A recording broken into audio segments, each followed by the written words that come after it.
ABC, this is World News Tonight with Peter Jennings. Good evening. The deadline has come and gone. The Iraqis are living in what President Bush calls borrowed time. It is no longer whether the war will start, but when. They know that in Baghdad as well as in Washington, there is a rumor every hour. Our first report is from Saudi Arabia. Here's ABC's Bill Redeker.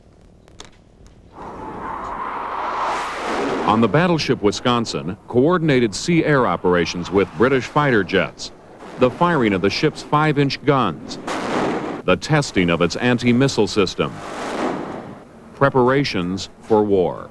Ready for war, sir. Ready for war.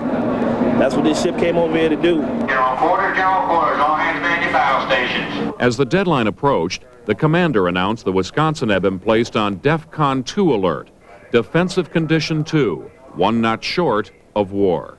We should consider that hostilities are imminent. What does that mean? That means that we need to get ready to fight. Ready also means that the Wisconsin has begun launching its miniature unmanned planes that can transmit remote television pictures of Iraqi ships and other targets. The Army's 82nd Airborne also practiced today, storming and securing buildings. The firing of assault weapons and explosion of grenades increased the realism of what many here believe is the last step before battle. Of course, everybody's nervous. It's just like playing a big game. Until the first blow, you won't know what's going to happen to the first blow. At the largest airbase in Saudi Arabia today, some F-15 air-to-air combat planes were on Zulu alert, ready to take off, fully armed in 15 minutes. Anybody tell you they're a little scared in my position right now? And if they tell you they're not scared, they're probably lying to you.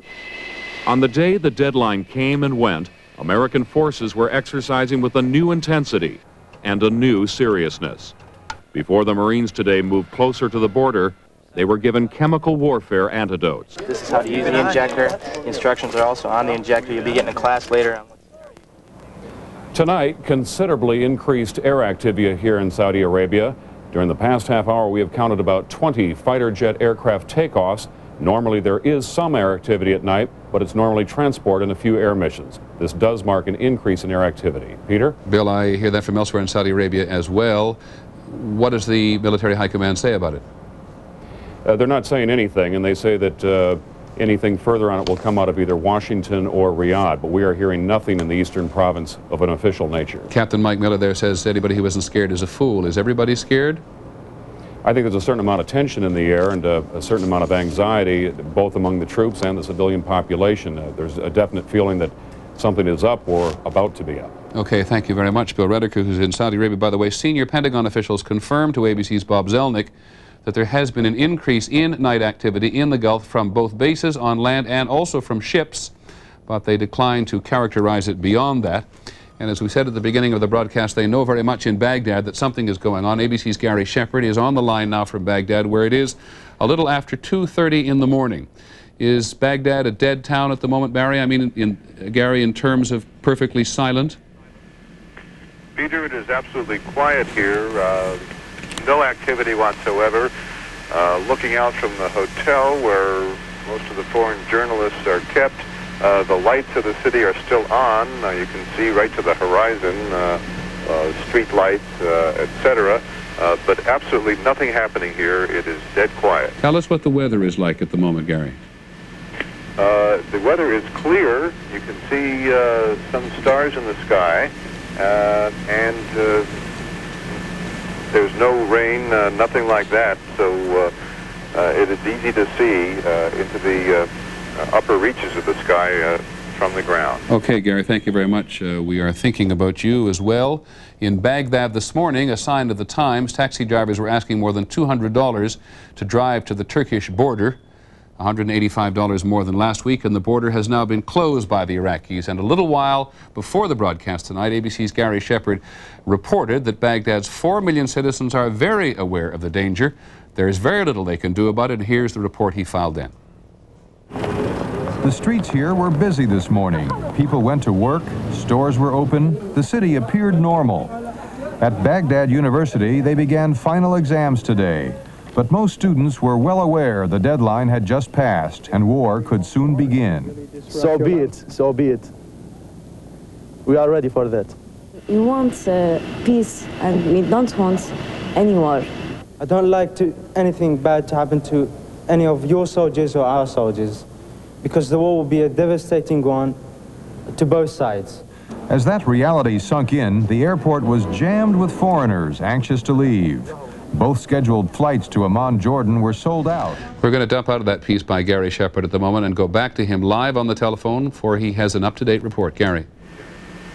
Peter, I'm looking directly west from our hotel now, and throughout the entire sky there are flashes of light. It appears to be some sort of anti-aircraft fire, a couple of flashes on the horizon now. Something is definitely underway here. Something is going on. The whole sky lit up with these flashes continually. Is it far in the distance, Gary? Occurring, and now we can see an obvious tracers in the sky. Planes now coming toward this hotel, and flashes. The sound of flak and flares. Obviously, an attack is underway of some sort. It appears that there is tracer fire coming up from the ground, and an incredible panorama of flashes continuing as I speak. How close is it to the city where you are, Gary? We now see an entire stream of red tracer fire.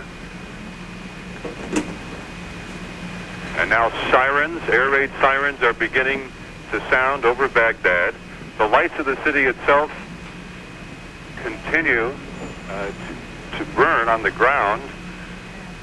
Street lights, house lights. And as this occurs, the flashes continue throughout the sky. There's obviously an air raid underway right now.